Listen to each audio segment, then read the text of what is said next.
The mechanic's large wrench, a tool typically wielded with confidence, became suddenly immobile in his grasp, frozen mid-turn.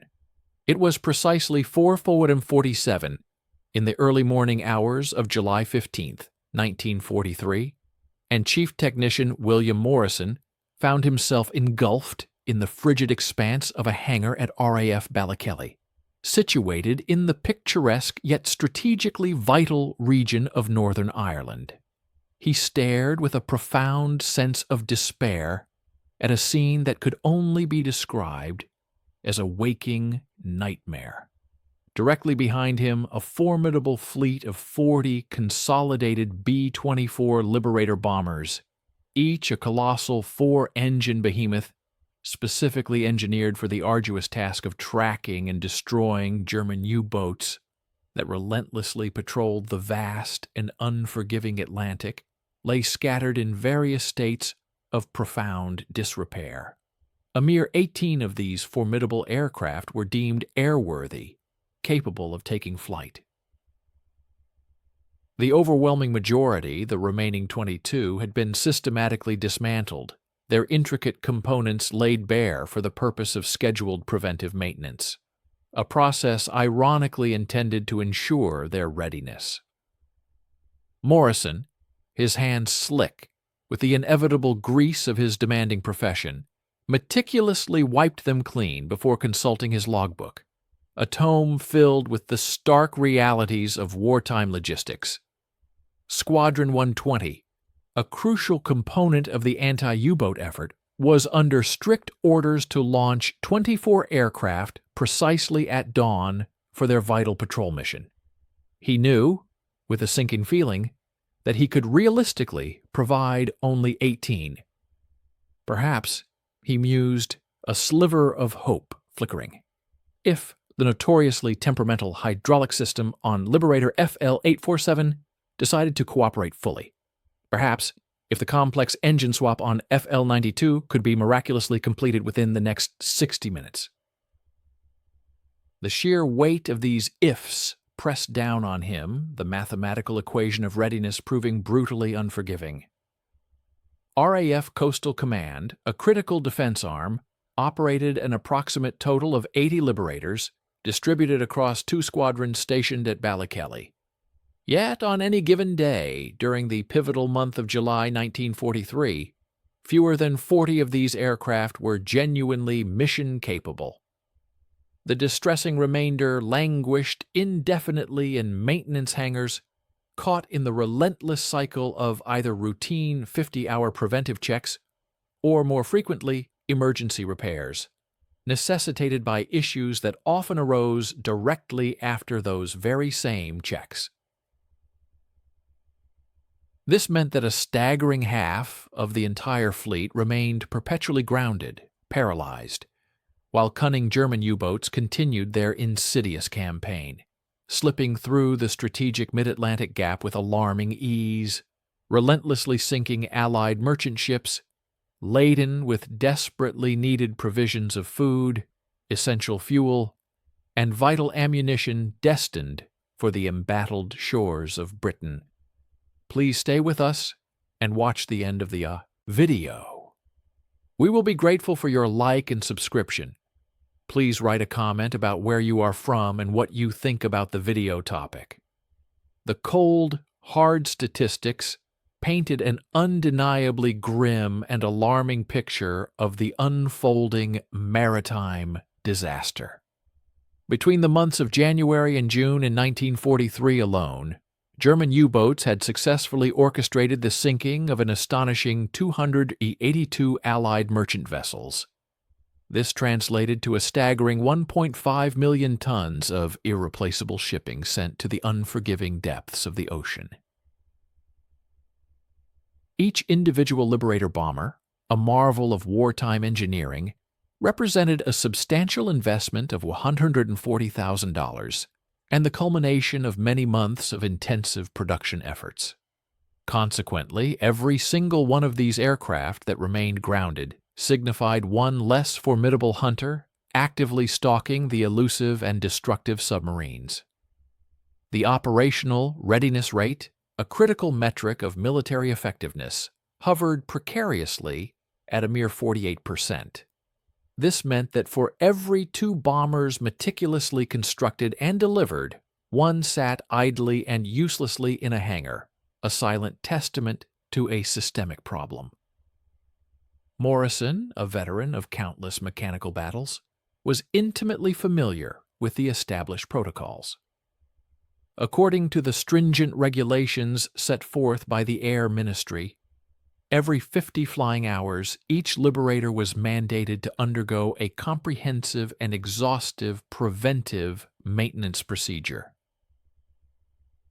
This involved the meticulous removal and inspection of engines, the careful detachment and examination of control surfaces, the thorough flushing of hydraulic systems, and the rigorous testing of all electrical components.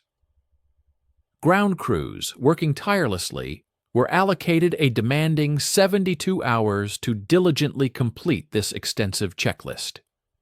Following this intricate process, the aircraft was theoretically supposed to be returned to active service. However, in reality, this rarely occurred with the seamless efficiency that the regulations implied. Morrison's meticulously maintained logbooks, a detailed chronicle of operational realities, consistently unveiled a deeply disturbing and recurrent pattern. Aircraft that were ushered into the scheduled maintenance cycle frequently emerged with an alarming proliferation of new problems, often more severe than any issues they had exhibited prior to entering the hangar. These included previously non-existent oil leaks, engines that had run smoothly just yesterday, now inexplicably misfiring, and critical radio failures on equipment that had supposedly been freshly inspected and certified. With disconcerting regularity, often within a mere few days of completing a comprehensive 50-hour check, these Liberators would be compelled to return to the hangar, plagued by a litany of squawks, sometimes a dozen or more fresh malfunctions. What Morrison, and indeed what no one within the entire sprawling organization of the RAF understood at this critical juncture was a profound paradox. The genuine solution to this escalating crisis was not an increase in maintenance, but rather a radical reduction. And remarkably, a civilian scientist, utterly devoid of any conventional engineering credentials, was on the precipice of proving this counterintuitive truth. The unwavering faith in the efficacy of preventive maintenance was deeply ingrained in the military ethos of 1943. It was regarded as an unquestionable orthodoxy, a sacred gospel, an unchallenged doctrine embraced by all. Aeronautical engineers, senior Air Ministry officials, and experienced maintenance commanders alike were in unanimous agreement. Machines, by their very nature, were believed to wear out in a predictable fashion. Components, they asserted, possessed finite lifespans. Therefore, the only conceivable method to avert catastrophic failures was through rigorous, scheduled intervention. This logic at the time appeared to be absolutely ironclad. An aircraft engine, after all, operated under conditions of extreme duress, enduring scorching temperatures, violent vibrations, and corrosive exhaust gases. Surely, they reasoned, regular and systematic inspection would invariably identify potential problems long before they could escalate into full-blown disasters. Surely, the meticulous process of disassembling machines, thoroughly cleaning their components, precisely measuring tolerances, and proactively replacing any parts deemed marginal would unequivocally prevent future failures. Every 50 hours, with relentless predictability, this arduous cycle repeated itself. Ground crews, moving with the coordinated efficiency of ants, would swarm over the aircraft. They would meticulously drain the engine oil, examining it intently for any telltale metallic particles. They would carefully remove spark plugs, precisely measuring the electrode gaps.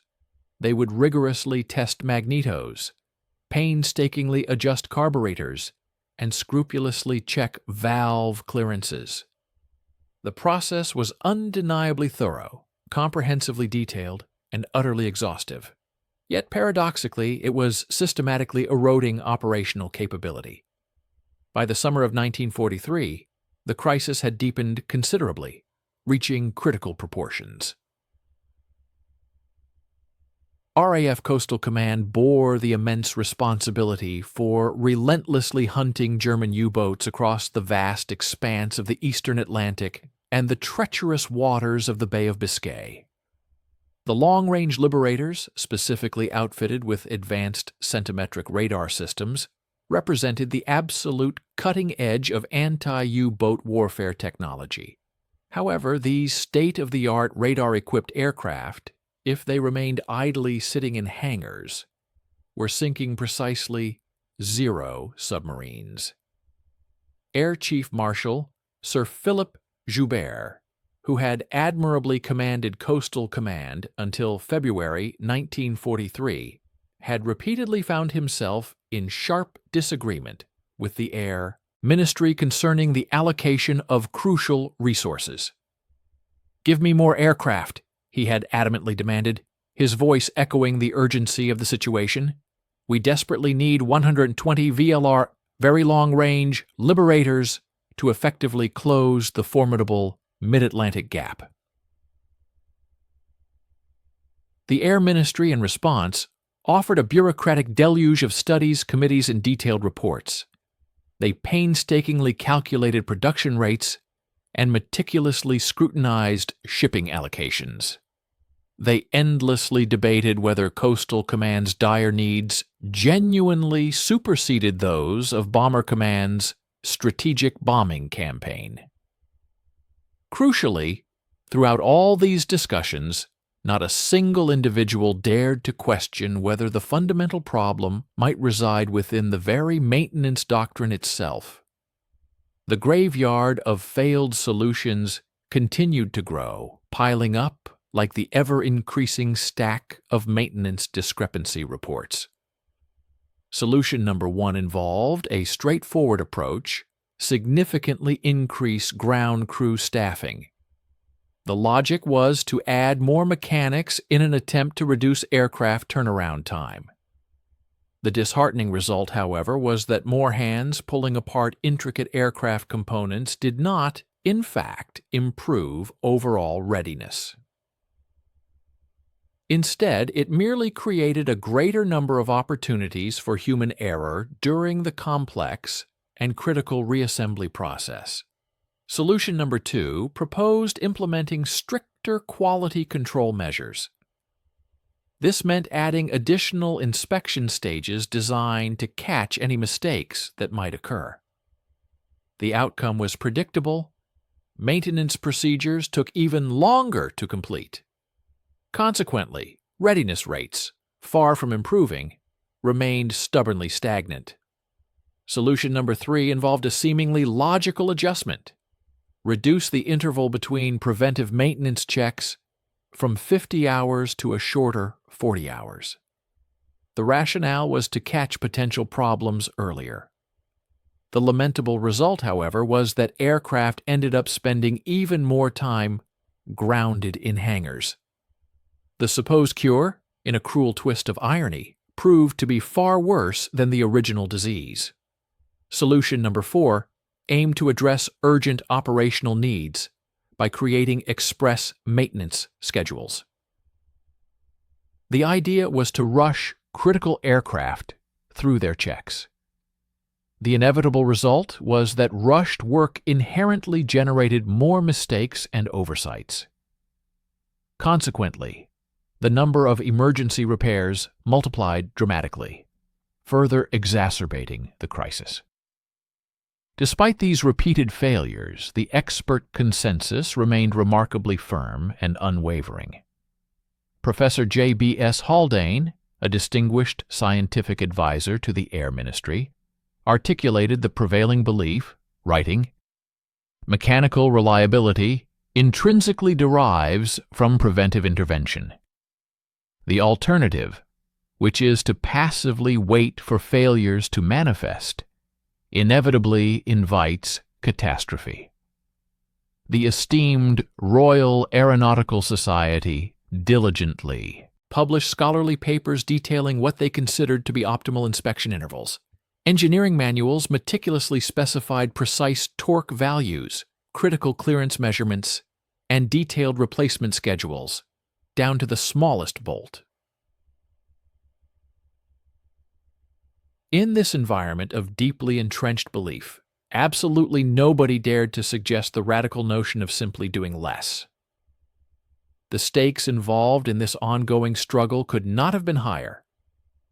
German Grand Admiral Karl Dönitz, a formidable and cunning adversary, commanded an impressive fleet of 300 operational U-boats by the middle of 1943. His infamous Wolfpack tactics involved coordinating groups of submarines to overwhelm and decimate Allied convoy escorts. In May 1943 alone, German submarines had successfully sunk a staggering 34 merchant ships. Every single percentage point improvement in U-boat effectiveness translated directly into more dead sailors and an increased volume of vital cargo tragically lost to the sea. Britain, an island nation, imported an astounding 68 million tons of essential supplies annually, sustenance for its civilian population, fuel for its vehicles, steel for its factories, and ammunition for its fighting armies. The relentless U-boat menace posed an existential threat to this indispensable lifeline. Winston Churchill, reflecting on the war years, would later famously write, "The only thing that ever really frightened me during the war was the U-boat peril." Against this somber and perilous backdrop, RAF Coastal Command desperately needed its aircraft to be actively in the air, not passively confined to hangars. The underlying mathematics of the situation were starkly simple and brutally unforgiving. 8 Liberators actively airborne and diligently searching the vast expanse of the Bay of Biscay could effectively cover an impressive 150,000 square miles per day. Conversely, 8 Liberators grounded for maintenance covered precisely 0 square miles. German U-boats moving with stealth and purpose traveled on the surface at a respectable 14 knots, and when submerged, at a still significant 7 knots. Every single hour without adequate air coverage allowed these submarines a critical opportunity to reposition themselves, reload their torpedoes, and launch yet another devastating attack. The maintenance crisis, therefore, was far from being a minor logistical inconvenience. It was, in essence, a profound force multiplier for the enemy. And conventional wisdom, stubbornly clinging to its established doctrines, offered absolutely no viable solutions. In this atmosphere of entrenched dogma and mounting despair, only one individual possessed the extraordinary audacity to question everything. Conrad Hal Wington, by all conventional measures, was utterly unsuited for this particular job in every conceivable way. He was, by profession, a developmental biologist, a paleontologist, and a geneticist specializing in embryology. When the specter of war erupted in 1939, his academic pursuits involved the intricate study of how genes influenced physical development, a theoretical field involving detailed observations of fruit flies and the complexities of cellular differentiation, a background that offered 0 practical experience with aircraft, 0 engineering credentials, and absolutely no prior exposure to mechanical systems. He was 38 years old, a thin, bespectacled figure, far more comfortable navigating the microscopic world of cellular structures than grappling with heavy machine tools. His laboratory at Cambridge University was dedicated to the esoteric realm of evolutionary biology. He published academic papers with titles such as Canalization of Development and The Inheritance of Acquired Characters.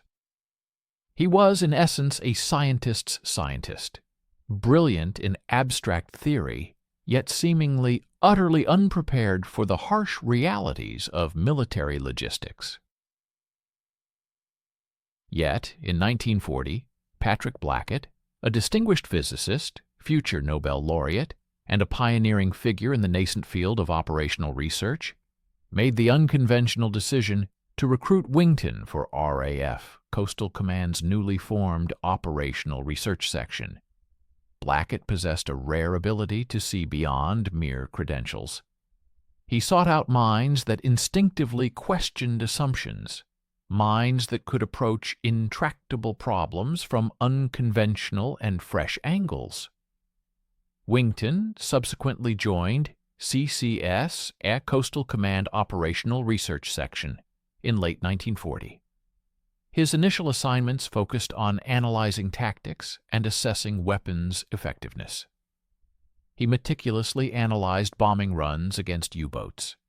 He precisely calculated optimal depth charge settings.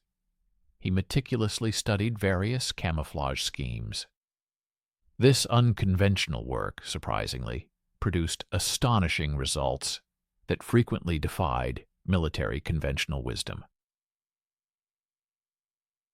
For instance, when bombers painted black were deployed to hunt submarines at night, U-boat lookouts could typically spot them from a distance of 2,000 yards.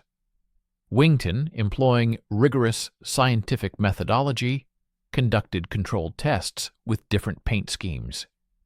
He discovered that white bombers could close to within 600 yards before detection, a significant 20% improvement that, in practical terms, translated to a remarkable 30% increase in successful attacks.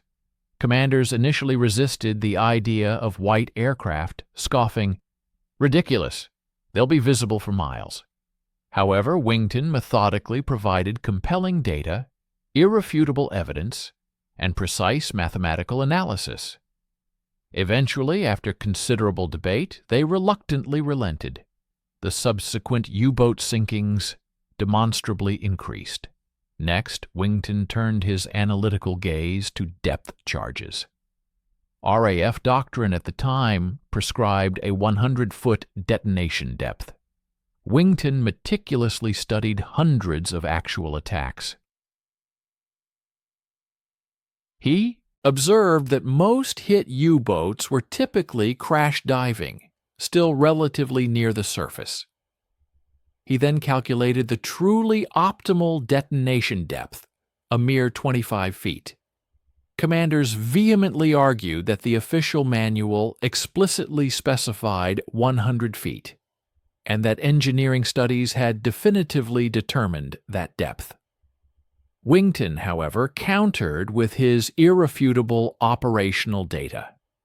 After a fierce and protracted debate, Coastal Command ultimately changed its doctrine.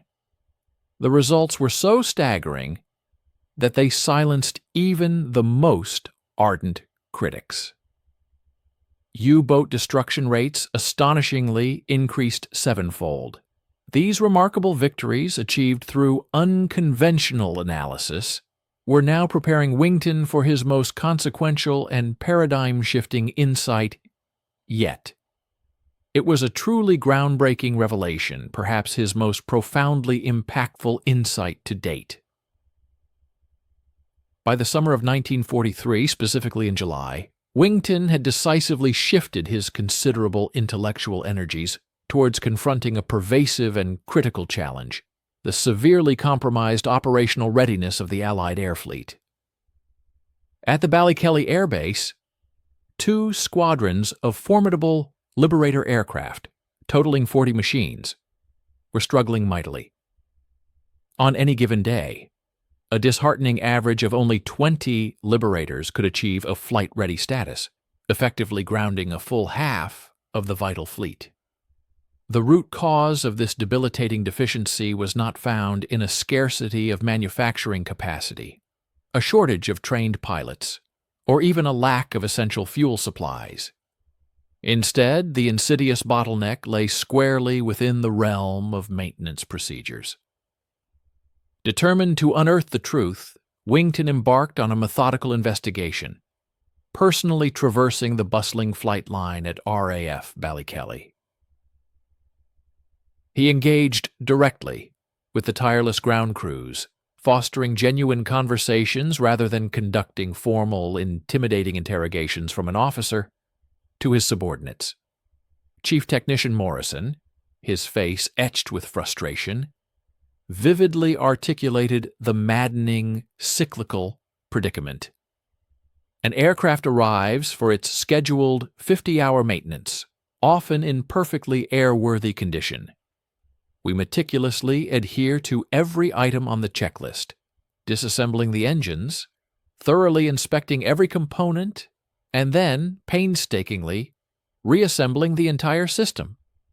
Yet, just 2 days later, that same aircraft returns plagued by half a dozen new outsquawks, fresh oil leaks, inexplicable radio failures, or control surface vibrations that were entirely absent before our intervention. Other mechanics, nodding grimly, corroborated this unsettling pattern. Squadron leader Robert Palmer, an experienced pilot, offered his own telling anecdote. "I piloted FL 8847 on Tuesday. She was a magnificent machine, soaring as smoothly as silk. On Thursday she entered maintenance. By Saturday she was back, manifesting a rough-running No. 3 engine and erratic hydraulic pressure fluctuations. And crucially, we hadn't even touched the hydraulics during that scheduled check." Wington absorbed every word, posing incisive questions, and diligently committing their observations to his impeccably neat notes. Then, on the momentous date of July 19, 1943, Wington experienced an epiphany, a sudden flash of insight that would forever recalibrate and revolutionize the established paradigms of aviation maintenance. A radical question crystallized in his mind. What if the very notion of prevention, as currently practiced, wasn't the ultimate solution but was, in fact, the core of the problem itself? We sincerely hope you are finding this narrative insightful. Please stay with us and watch the remainder of this compelling story unfold. Your support means a great deal to us, and we would be profoundly grateful for your like and subscription. Furthermore, we invite you to share your thoughts in the comments section below. Tell us where you are from and what you personally think about the crucial topic explored in this video. Wington's makeshift laboratory, far from being a sophisticated clandestine hangar or a realm of cutting-edge prototype machinery, was merely a requisitioned office space within the sprawling confines of RAF Ballet Kelly. It was a humble room, sparsely furnished with filing cabinets and a desk groaning under the weight of meticulously compiled maintenance logs. His analytical instruments, by any rigorous scientific measure, were remarkably rudimentary: simple pencils, sheets of graph paper, and stacks of maintenance discrepancy reports, meticulously chronicling 6 months of operational data. Yet, his methodological approach was anything but primitive. It drew profound inspiration from the sophisticated principles of evolutionary biology, population analysis, the discerning study of statistical patterns, and the intricate curves of survival rates. In essence, he was brilliantly applying the foundational tenets of Darwinian theory to the complex mechanics of the Liberator bombers. Collaborating closely with him was Cecil Gordon, a distinguished geneticist specially recruited to the Combined Operations Command, CCS, whose expertise proved invaluable. Together they embarked upon the painstaking task of systematically collecting and analyzing a wealth of empirical data that, until their intervention, had been universally deemed unworthy of serious consideration by anyone else. For each of the 40 Liberators stationed at Ballet Kelly, Wington and Gordon meticulously recorded a specific set of critical metrics: the precise number of flying hours accumulated since the last scheduled maintenance event, the total count of unscheduled repairs necessitated between these scheduled intervals, the distinct types of failures that demanded emergency fixes, and, crucially, the proportion of time each individual aircraft spent in a mission-capable state versus being grounded for repairs. The sheer volume of this work was inherently tedious and utterly devoid of glamour. They painstakingly delved into countless logbooks, deciphering the often scrawled, abbreviated notes penned by weary mechanics. Starboard outer oil pressure erratic, replaced gauge. Port landing gear retraction slow, adjusted cable tension. Radio compass inoperative, found loose connection. Each entry, a small puzzle piece, contributed to the larger emerging picture. From this immense trove of raw data, Wington painstakingly constructed a seminal graph, meticulously plotting the frequency of unscheduled repairs against the cumulative flying hours since the last scheduled maintenance. The startling pattern that dramatically emerged from this visualization was so profound, it momentarily stole his breath. Counterintuitively, unscheduled repairs exhibited an immediate and pronounced spike precisely after each 50-hour maintenance event. In the critical first 5 flying hours following maintenance, the Liberators experienced an alarming average of 4.2 squawks, each demanding immediate remedial attention. Subsequently, the failure rate steadily and consistently declined. By the time an aircraft reached approximately 40 flying hours just prior to its next scheduled maintenance, the failure rate bottomed out at a significantly lower 0.8 squawks per 5 hours. Then, with the recurrence of scheduled maintenance, the identical spike in failures repeated itself with chilling regularity. The graph itself, though a crude prototype in its visual execution, served as irrefutable visual proof that the established system of scheduled maintenance was, paradoxically, increasing operational failures rather than effectively preventing them. In a profound entry within his personal diary, Wington articulated his startling conclusion with crystalline clarity. Maintenance tends to actively increase breakdowns, and this can only be because it is doing positive harm by disturbing a relatively satisfactory state of affairs that existed prior to intervention. Secondly, there is no discernible indication that the rate of breakdown begins to increase again even after the 40-50 flying hours, precisely when the aircraft is approaching the due date for its next scheduled preventive maintenance event. This observation underscored the counterproductive nature of the prevailing doctrine.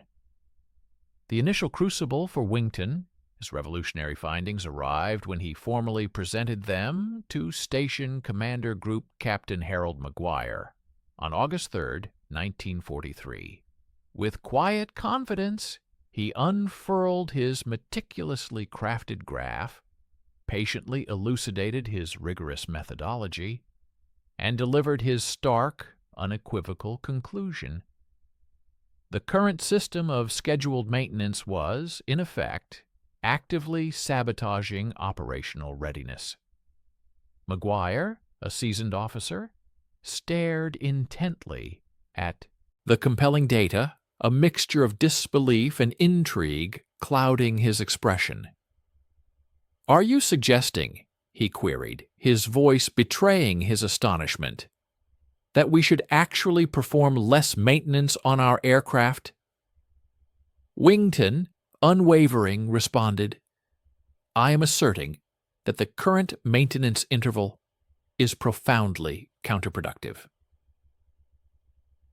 Every single instance where we disassemble an aircraft, we inherently introduce a fresh array of potential failure modes.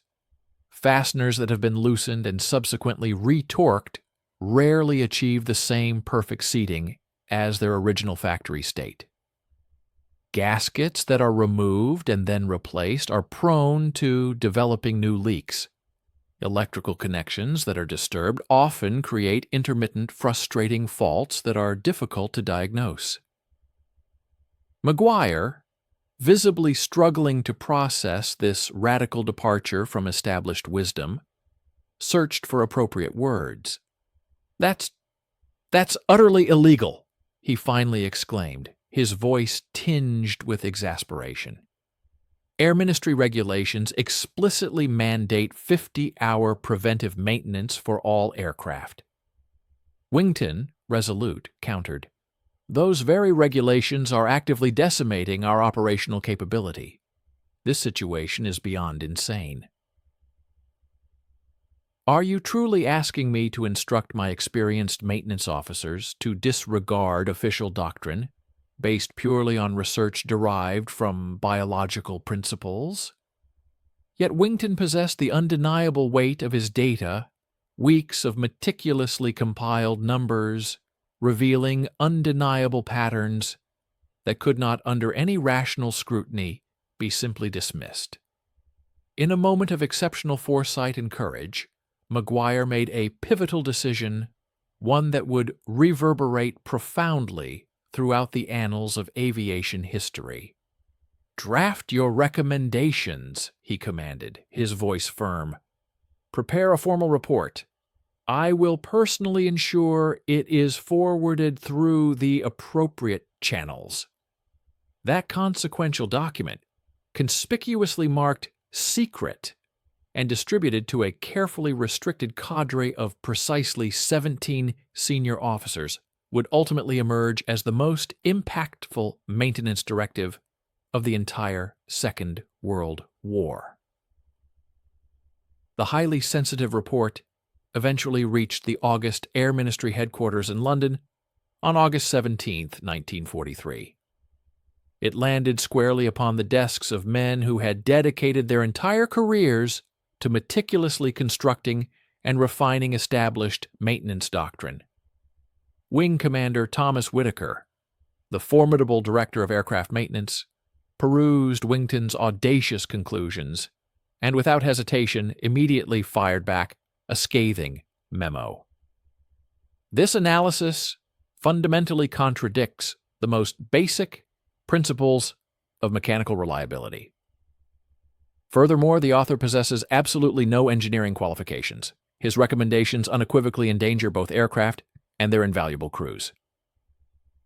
Group Captain Edmund Huddleston, a senior figure within the Air Ministry engineering branch, added his own vehement objection. "Preventive maintenance exists precisely to avert the catastrophic failures that random operational usage inevitably invites. Reducing maintenance intervals would constitute an abandonment of proven safety protocols in favor of entirely untested theories." The chief engineer of the British Air Commission, equally dismissive, penned his own sharp retort. "Embryology may well inform Mr. Wington's understanding of fruit flies. However, it provides zero relevant expertise whatsoever regarding radial engines operating at 2,700 RPM or complex hydraulic systems functioning under 3,000 psi pressure." Consequently, Wington's groundbreaking report was summarily labeled academically interesting but operationally dangerous, effectively consigning it to the bureaucratic wasteland. The simmering tensions finally erupted into a full-blown confrontation during a highly anticipated meeting, convened on September 14, 1943, at the Air Ministry headquarters. The attendees comprised a formidable assembly of key figures: Air Marshal John Slessor, the esteemed Commander-in-Chief of Coastal Command; Wing Commander Whitaker from the Aircraft Maintenance Group; Group Captain Huddleston representing Engineering; Squadron Leader Wington himself; from CCS, Cecil Gordon, also from CCS; and Group Captain McGuire, directly from RAF Ballet Kelly. As Wington began to present his meticulously gathered findings, a palpable chill descended upon the room, the atmosphere growing thick with skepticism and thinly veiled hostility. "Are you seriously proposing," Whitaker demanded, his voice taut with indignation, "that we extend maintenance intervals from the current 50 hours to what? 70, 80, perhaps even 100 hours? Wington, maintaining his composure, calmly responded, "The empirical data strongly suggests that implementing longer intervals would demonstrably enhance operational readiness." Huddleston, leaning forward intently, his expression one of incredulity, pressed further. "Based on merely 6 months of observations at a single station, involving just 2 squadrons and 40 aircraft. Mr. Wington, with all due respect to your commendable work against U-boats, you are fundamentally misunderstanding the intrinsic nature of mechanical systems. Unlike biological organisms, machines do not possess the capacity to heal themselves. They deteriorate predictably and inexorably without consistent preventive intervention. Ultimately, they fail catastrophically." "That precisely," Wington countered, his voice firm, "is the very assumption I am challenging. Both biological systems and mechanical systems exhibit—" Before he could elaborate, the room erupted into a cacophony of voices. Gordon, later recalling the chaotic scene in his unpublished notes, observed at least 3 senior officers speaking simultaneously. Whitaker adamantly declared Wington's recommendations to be professionally irresponsible. Huddleston, equally vehement, dismissed them as mathematically clever but mechanically illiterate. Only McGuire, steadfast in his conviction, rose to defend the undeniable validity of the operational data. Air Marshal Slessor, throughout this heated exchange, simply listened, his gaze unblinking. The arguments against Wington's unconventional proposal reached a furious crescendo. Voices thundered, "This utterly violates every engineering textbook ever written. We will undoubtedly have engines failing mid-mission, tragically killing our crews. Maintenance doctrine has been painstakingly developed over decades of invaluable aviation experience. You are demanding that we place our trust in biology over the established principles of engineering." Yet powerful voices also rose in Wington's defense, cutting through the din. The current system demonstrably does not work. We currently have half our fleet grounded and useless. His previous recommendations regarding depth charges alone saved hundreds of lives. What if conventional wisdom, in this instance, is simply wrong? The data, gentlemen, does not lie. At the zenith of the impassioned debate, Air Marshal Slessor, with a calm, deliberate gesture, raised a commanding hand. An immediate and profound silence fell over the room. "Wing Commander Whitaker," Slessor began, his voice cutting through the lingering tension, "what is our current operational readiness rate for VLR Liberators, averaged across all Coastal Command stations?" Whitaker, momentarily startled, responded, 48%, sir." "Squadron Leader Wington," Slessor continued, turning his gaze, "what does your meticulous analysis predict if we were to implement your recommendations?" Wington, without hesitation, stated, "A readiness rate of 70 to 75% within a mere 3 months, sir." Slesor's expression remained unreadable. "And if you are mistaken, if engines indeed fail, if aircraft tragically crash as a result?" Wington's response was direct and resolute. "Then we simply revert to our current doctrine, sir." "But the mathematics," Whitaker interjected, attempting once more to derail the discussion, "do not adequately account for critical factors such as metal fatigue, bearing wear, or combustion chamber carbon buildup." Slessor, however, cut him off with an unwavering gaze. "Gentlemen," he declared, his voice resonating with strategic urgency, "we are currently losing the Battle of the Atlantic. I desperately need aircraft actively hunting submarines, not languishing in hangars, receiving maintenance they apparently do not require. Mr. Wington's track record speaks for itself. His groundbreaking depth charge recommendation alone has more than justified my unwavering faith in the power of operational research." He then looked directly at Whitaker, his decision firm.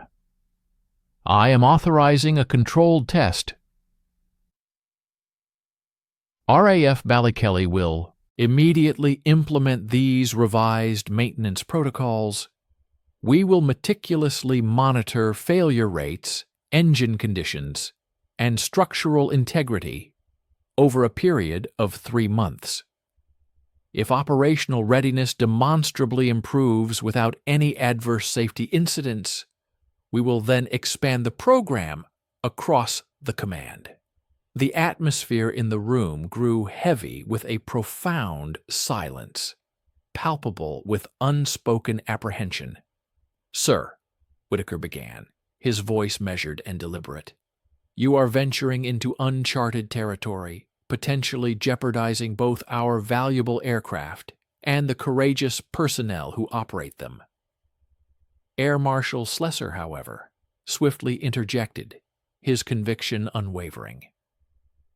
"I am indeed committing 40 aircraft at a single base to a theoretical premise, one rigorously supported by empirical data," he asserted, "but I do so in direct opposition to the undeniable inefficiency of our current operational framework. This proposal is approved." The groundbreaking overhaul of maintenance procedures commenced precisely on October 1, 1943, at the Royal Air Force Station in Ballet Kelly. Waddington's meticulously crafted revised maintenance regimen introduced 4 remarkably innovative components designed to revolutionize aircraft readiness and safety. Firstly, it proposed a significant extension of routine maintenance intervals, pushing them from a rigid 50 hours to a minimum of 80 hours, and even up to 100 hours where operational circumstances permitted. This challenged the prevailing belief that more frequent maintenance equated to greater safety. Secondly, the program advocated for the complete cessation of all preventive tasks that lacked demonstrable benefit, effectively eliminating the practice of just-in-case component replacements. No longer would ground crews be required to disassemble perfectly functioning systems in the absence of any reported malfunction symptoms, thereby reducing the risk of human error and unnecessary wear. Thirdly, it introduced a vastly improved system for maintenance scheduling, meticulously coordinating ground crews and resources to drastically reduce aircraft downtime whenever essential servicing was required, ensuring a more fluid and efficient workflow. Finally, the initiative called for enhanced documentation, providing clearer, more concise, and technically precise guidance for mechanics to follow during the execution of actual maintenance tasks, minimizing ambiguity and maximizing accuracy. The immediate reaction from the experienced mechanics was one of profound disbelief. escalating to a level bordering on open defiance. Chief Technician Morrison, a veteran of countless hours of aircraft servicing, convened his crew, his expression etched with concern. "We are now tasked with extending maintenance intervals," he explained, his voice conveying the gravity of the change. "This defies all logic. It is sheer madness. We face the very real prospect of engines seizing in mid-flight, potentially with fatal consequences. Yet despite their deep-seated reservations and professional anxieties, the directive was absolute, and military orders above all else were to be obeyed without question. We hope you are finding this story as compelling as we do. Please stay with us and watch the remainder of this video to discover the incredible conclusion of this historical narrative. We would be immensely grateful for your support. A simple like and a subscription to our channel would mean the world. Also, please take a moment to share in the comments section where you are watching from and what your thoughts are on the crucial topic of operational efficiency and questioning established norms. On that pivotal day, October 1st, Liberator FL-847, an aircraft that had logged 73 hours since its last comprehensive service, embarked on a critical anti-submarine patrol over the vast expanse of the Atlantic, rather than being grounded for its routinely scheduled maintenance.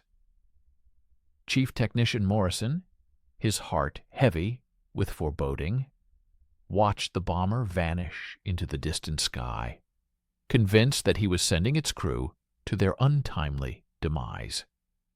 To his immense relief and astonishment, FL-847 returned 8 hours later, its mission successfully completed, reporting no malfunctions or technical squawks whatsoever.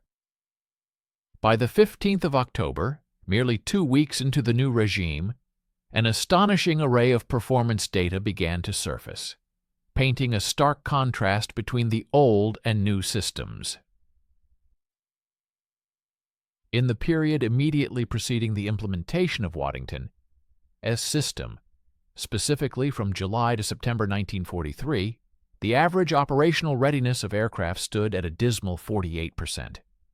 This period also saw an average of 312 unscheduled repairs each month, consuming approximately 86 maintenance man-hours per aircraft. Crucially, out of a total of 40 aircraft, only 19 were deemed available for missions on any given day, severely limiting operational capacity. However, in the brief window following the Waddington system, as introduction, specifically between October 15th and 31st, a dramatic transformation was observed. The average operational readiness experienced a significant surge, climbing to 60%. The projected number of unscheduled repairs per month plummeted to a mere 178, signifying a substantial reduction in unexpected technical issues. Concurrently, the average maintenance man-hours per aircraft per month decreased sharply to 52, reflecting greater efficiency. Most critically, an impressive 26 out of 47 aircraft were now available for missions, representing a considerable increase in daily operational strength. The definitive combat validation arrived on November 2, 1943, when Squadron 120 received urgent orders for a maximum effort operation targeting U-boat transit routes within the treacherous waters of the Bay of Biscay. Intelligence reports indicated that a formidable German wolf pack was repositioning to intercept Convoy 207, a vital lifeline carrying essential supplies to Allied forces meticulously preparing for the monumental D-Day invasion. Under the outdated maintenance protocols, Squadron 120 would have been capable of deploying a maximum of 19 aircraft. However, thanks to Waddington's revolutionary system, an unprecedented 27 Liberators roared into the morning sky, a testament to the newfound operational capacity. Flight Lieutenant David Thompson skillfully piloted Liberator FL-912. His crew, comprising Flying Officer Robert Hayes as co-pilot, Flight Sergeant James Murphy as navigator, Sergeant William Atkinson as radar operator, Sergeant Thomas Bradford as wireless operator, and 7 additional essential crew members. At precisely 09:47 hours, approximately 240 miles southwest of Land's End, Sergeant Atkinson's advanced centimetric radar painted a clear contact, a surfaced U-boat bearing 270 degrees at a range of 4 miles. Thompson instinctively pushed the throttles forward, unleashing the full might of the 4 Wright R-1820 radial engines. These very engines, under the old, rigid doctrine, would have been idled in a maintenance hangar, yet now they roared to full power, propelling FL-912 to an impressive 215 knots. The detected U-boat was identified as U-966, under the command of Oberleutnant Zursi Eckert-Wolf. His lookouts spotted the approaching Liberator at a mere 2 miles. A realization that came far too late. Wolf frantically screamed, "Alarm! Dive! Dive! Dive!" But the new Liberators possessed a speed advantage over the older Sunderland aircraft that U-boat crews had been trained to evade, leaving little time for evasive action. Thompson skillfully brought FL-912 screaming across the turbulent wavetops, flying at a perilous masthead height. At a range of 400 yards, the bombardier released a salvo of 6 Torpex depth charges, meticulously set to detonate at 25 feet, a precise depth Waddington himself had previously recommended. The weapons perfectly bracketed U-966, unleashing massive underwater explosions that violently lifted the submarine's stern clear of the water. A geyser of oil and debris erupted from the sea. U-966 wallowed helplessly, its ability to submerge fatally compromised. Thompson circled for a second decisive attack. U-966 finally succumbed and sank at 10:03 hours.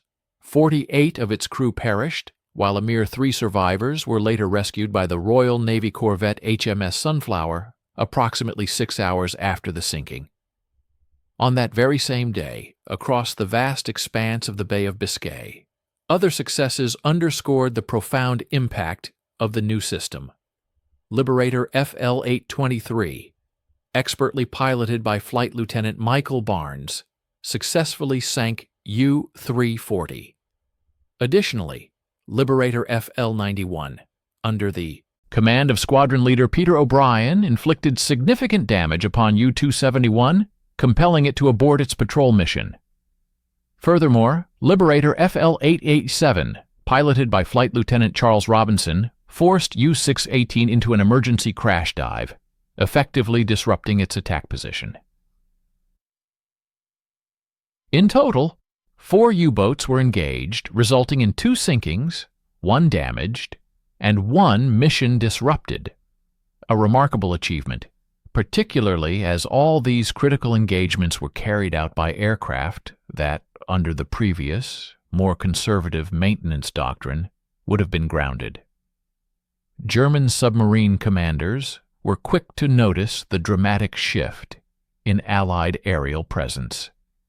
Captain Lieutenant Herbert Werner, commanding U-415, meticulously recorded his observations in his log on November 18, 1943. Enemy air coverage has intensified dramatically. Where previously we might transit the bay with 1 or 2 sightings daily, we now face continuous patrol aircraft. The hunters have multiplied. Unbeknownst to Werner, the Allied aircraft had not actually multiplied in number, they were simply airborne and actively hunting, rather than languishing in hangars awaiting unnecessary maintenance. By December 31, 1943, the accumulated data presented an irrefutable case for the efficacy of Waddington's system. readiness rates at RAF Ballet Kelly continued their impressive upward trajectory, 64% in October 1943, rising to 71% in November 1943, and reaching a remarkable 77% by December 1943. Concurrently, Coastal Command's U-boat kill rate, defined as attacks resulting in confirmed sinkings, experienced a substantial increase, climbing from 2.8% during the July-September 1943 period to an impressive 6.7% in the October-December 1943 quarter. The conclusion was unequivocally clear: more available aircraft translated directly into more patrol hours, which in turn led to a greater number of U-boat contacts and ultimately a higher rate of successful engagements and kills. Air Marshal Schlesser, witnessing the undeniable success, promptly ordered the immediate and widespread expansion of the program. By February 1944, Waddington's groundbreaking maintenance protocols had been fully implemented across all coastal command stations. The system's proven effectiveness led to its further adoption, spreading to Bomber Command and Fighter Command by April 1944. The calculation of lives saved, a poignant measure of the system's true impact, was a matter of straightforward mathematics. Each additional operational aircraft, on average, generated 0.3 U-boat sightings per month. Each sighting, in turn, carried a 6.7% probability of resulting in a sinking. Furthermore, U-boats were known to average 4.2 merchant ship attacks per patrol, with each merchant vessel typically carrying approximately 6,300 tons of vital cargo and a crew of about 43 individuals. Waddington, Sjastu innovative system contributed an average of 18 additional aircraft to the daily operational strength across Coastal Command's 10 squadrons.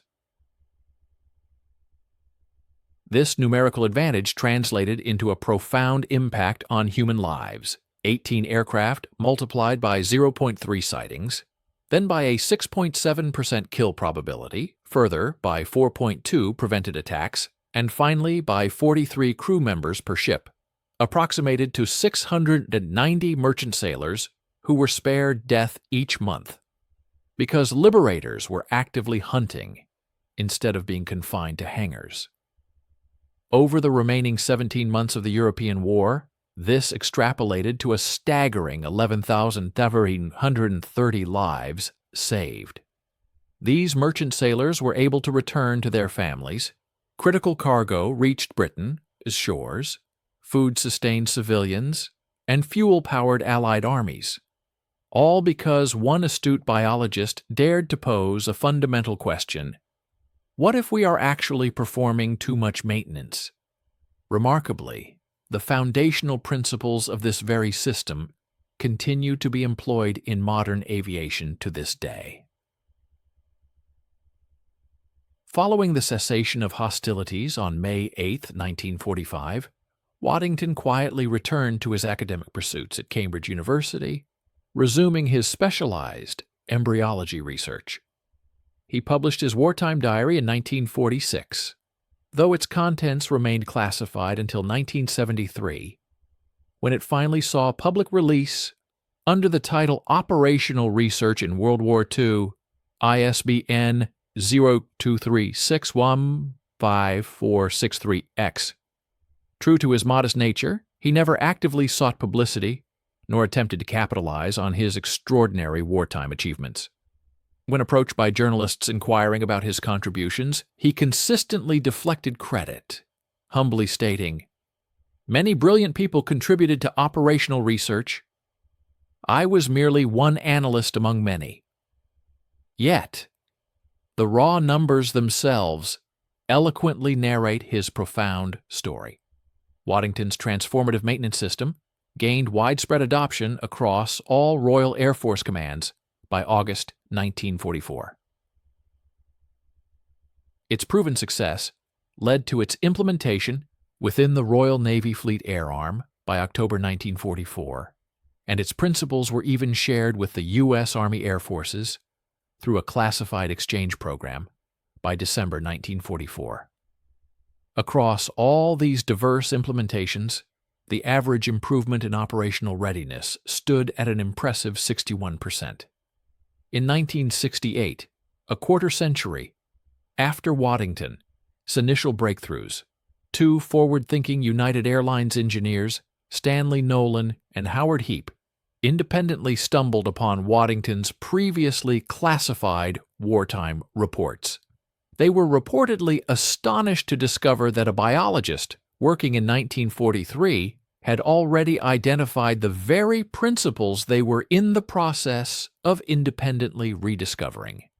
Nolan and Heap subsequently developed Reliability-Centered Maintenance, RCM, which has since become the cornerstone of modern aviation maintenance doctrine.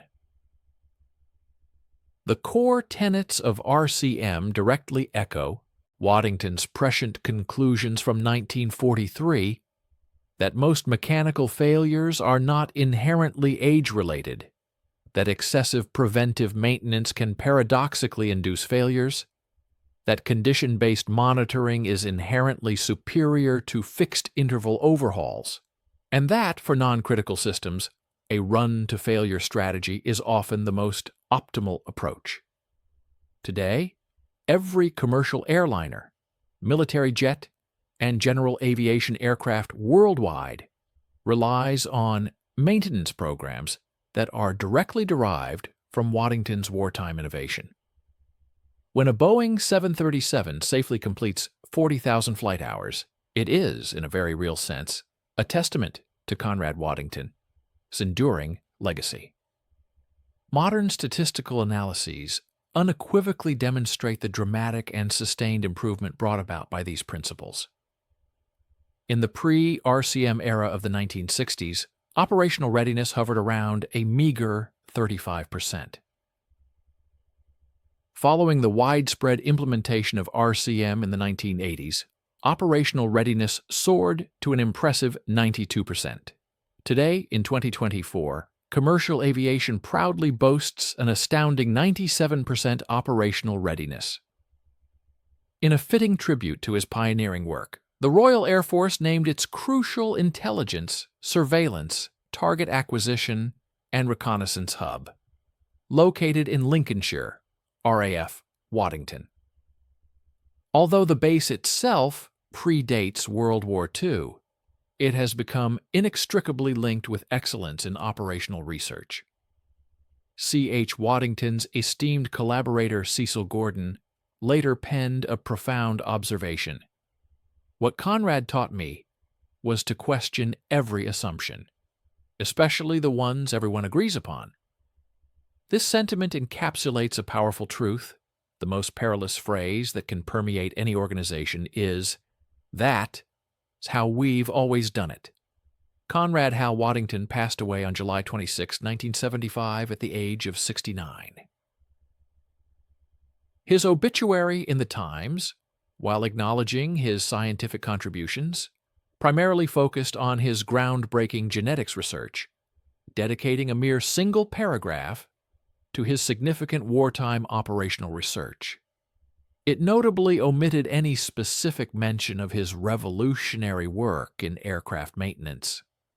However, Chief Technician William Morrison, the very mechanic who had initially harbored deep skepticism and witnessed this profound revolution unfold, penned a heartfelt letter to Waddington in 1962. It read, "Sir, I am uncertain if you recall me from Ballet Kelly. I am the individual who genuinely believed your maintenance concepts would lead to our demise. I was profoundly mistaken, and you were unequivocally correct. I dedicated 30 years of my life as an RAF maintenance chief. Every aircraft that landed safely, every crew that returned home, every mission that achieved its objective, a significant part of that success, was attributable to your work. You did not merely improve maintenance, You saved thousands of lives. Thank you feels inadequate, but thank you nonetheless. The moral lesson embedded within this historical account resonates powerfully across decades. Genuine expertise ultimately matters less than irrefutable evidence. Credentials, however impressive, hold less weight than the application of critical thinking. Conventional wisdom, when subjected to scrutiny, often reveals itself to be anything but wisdom when data unequivocally proves otherwise. A single scientist, daring to question deeply ingrained assumptions, achieved what numerous committees, stringent regulations, and a consensus of established experts could not. Sometimes, the most profoundly revolutionary act is simply to ask, what if everyone is wrong?